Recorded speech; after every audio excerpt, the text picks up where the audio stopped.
सोचिए जरा, एक बुजुर्ग महिला अपने पति की मौत के बाद उनकी अस्थियां विसर्जित करने एक बहुत ही निजी और शांत सफर पर निकलती है। और अचानक वो सफर एक जानलेवा बर्फीले तूफान, एक अपहरण और जिंदा रहने की एक भयानक लड़ाई में बदल जाता है। और जो बात मुझे इसमें सबसे ज्यादा दिलचस्प लगती है वो ये है कि ये सिर्फ एक एक्शन या थ्रिलर कहानी नहीं है। सही। ये एक महिला के उसके इरादों की कहानी है जो हालात के आगे घुटने टेकने से इनकार कर देती है।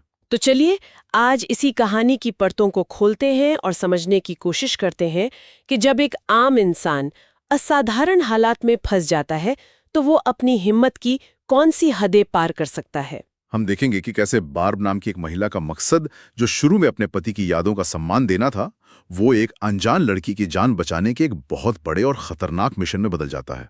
कहानी शुरू होती है बार्ब से, जो हिल्डा झील की तरफ जा रही है, लेकिन एक जबरदस्त बर्फीला तूफान आ जाता है और वो रास्ता भटक जाती है। और यहीं से कहानी का माहौल बनना शुरू होता है। बर्फ, अकेलापन और बाहरी दुनिया से पूरी तरह कट जाने का एहसास। हाँ, एक तरह का डर पैदा होने लगता है। बिल्कुल। ये सर्वाइवल थ्रिलर जॉनरा का एक क्लासिक सेटअप है। जब आपके पास मदद के लिए कोई नहीं होता तो आपका सबसे बड़ा दुश्मन मौसम बन जाता है और सबसे बड़ा हथियार आपका दिमाग। भटकते भटकते उसे जंगल के बीच में एक घर दिखाई देता है। वो मदद के लिए वहां जाती है, लेकिन जो नज़ारा उसे दिखता है वो बहुत अजीब है। क्या दिखता है उसे? घर के बाहर एक कार खड़ी है जिसमें एक बंदूक रखी है और आसपास बर्फ पर खून फैला हुआ है। ओहो! मुझे एक बात समझ नहीं आई, इतना सब कुछ देखने के बाद कोई वहां रुकेगा क्यों?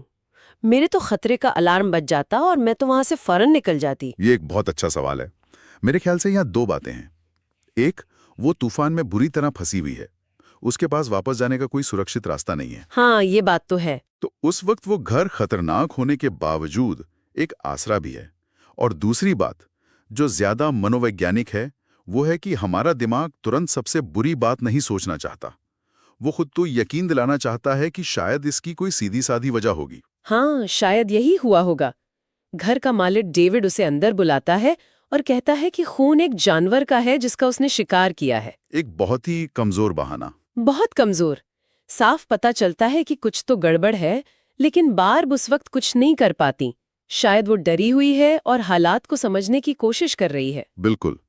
वो बहाना बार्ब के लिए नहीं, बल्कि डेविड के खुद के लिए है।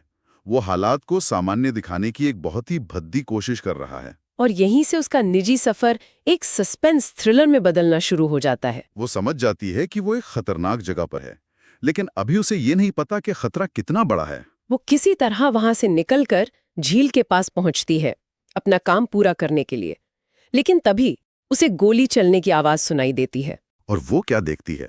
वो देखती है कि एक आदमी एक छोटी बच्ची पर गोली चला रहा है जो बर्फ में भागने की कोशिश कर रही है। और उस एक पल में बार्ब को पूरी कहानी समझ आ जाती है। वो खून, वो बंदूक, सब कुछ जुड़ जाता है। और यहाँ बार्ब एक फैसला लेती है जो कहानी की दिशा ही बदल देता है।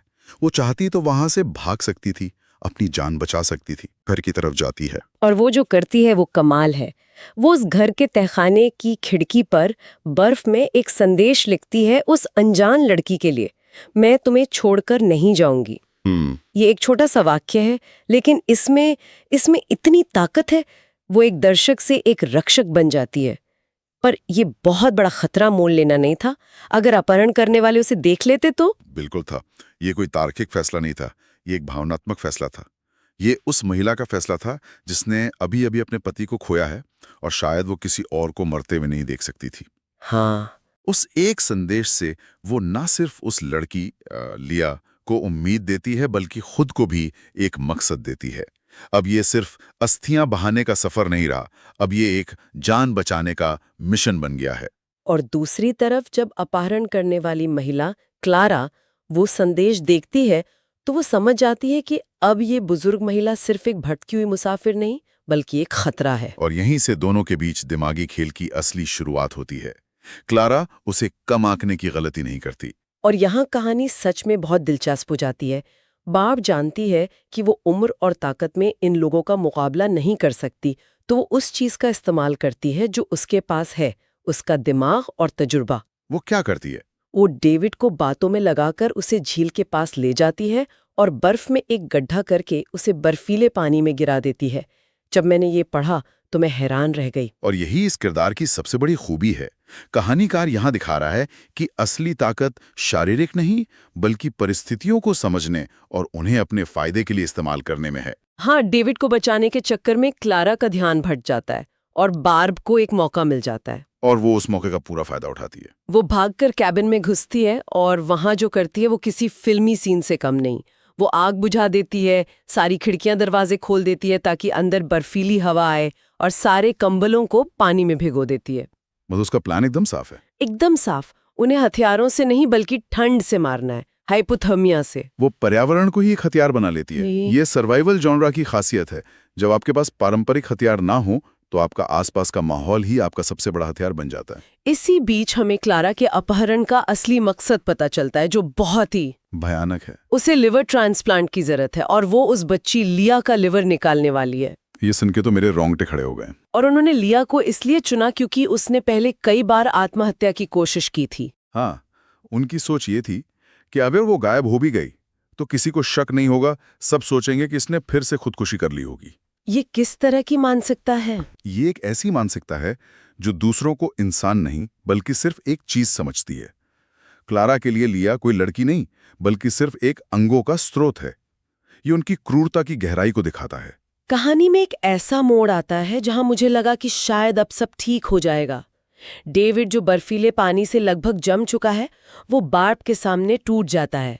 वो रोने लगता है। हाँ, रोते हुए कहता है कि उसकी पत्नी क्लारा एक राक्षस है और उससे ये सब जबरदस्ती करवा रही है।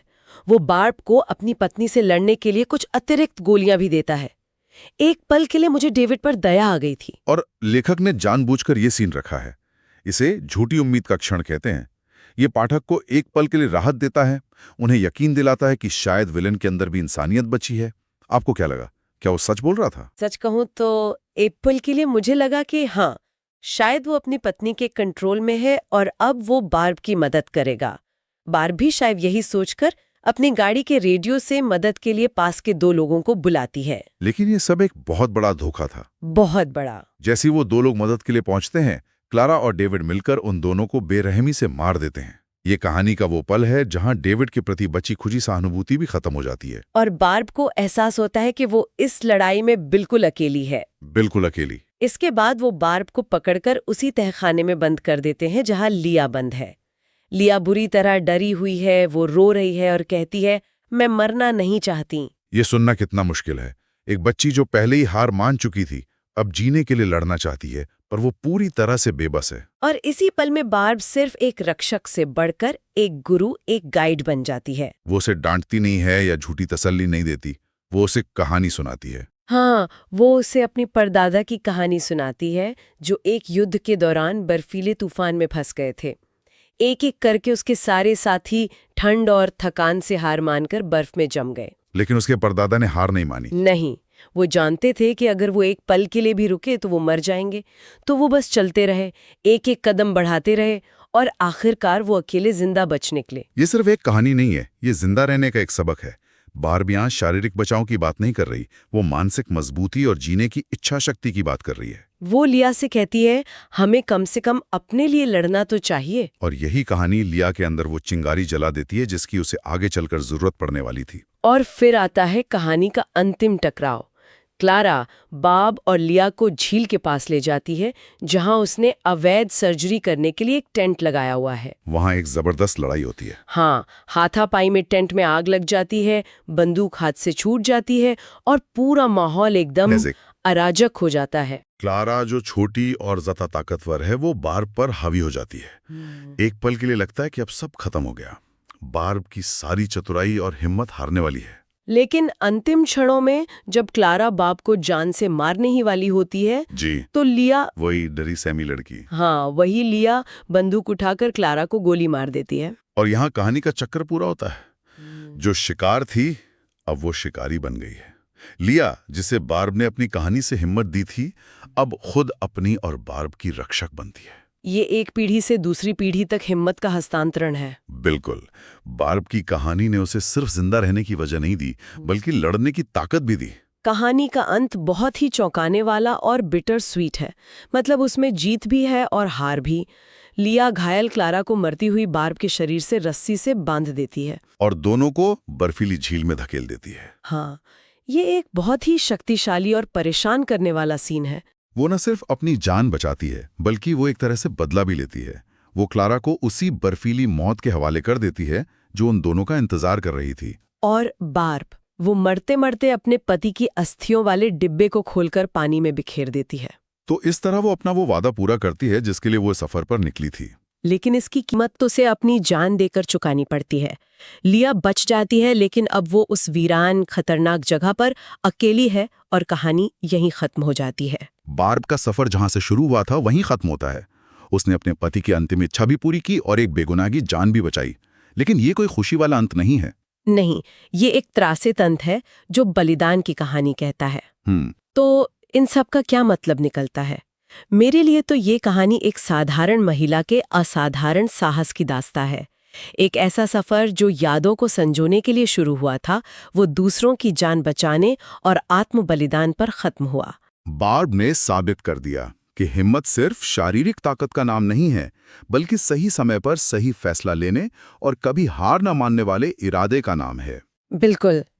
लेकिन कहानी लिया के बचने पर खत्म होती है और मेरे दिमाग में एक बड़ा सवाल छोड़ जाती है। लिया शारीरिक रूप से बच गई है, उसने अपने अपहरणकर्ताओं को हरा दिया है, लेकिन वो एक भयानक हादसे से गुजरी है और उसने अभी-अभी किसी की जान ली है, भले ही अपनी रक्षा में ली हो। हाँ, ये तो है। उसका भविष्य क्या होगा? वो उस सदमे से कैसे उभरेगी? यही सबसे बड़ा सवाल है। तो श्रोताओं के लिए हमारा आज का विचारणीय प्रश्न यही है, बचने का असली मतलब क्या होता है? क्या सिर्फ शारीरिक रूप से किसी खतरनाक स्थिति से बाहर निकल जाना ही बचना है, या असली लड़ाई उस अनुभव के मानसिक और भावनात्मक बोझ के साथ जीने की होती है जो शायद ताउम्र चलती है? क्या लिया सच में आजाद हो गई है या उसकी असली लड़ाई तो अब शुरू होती है?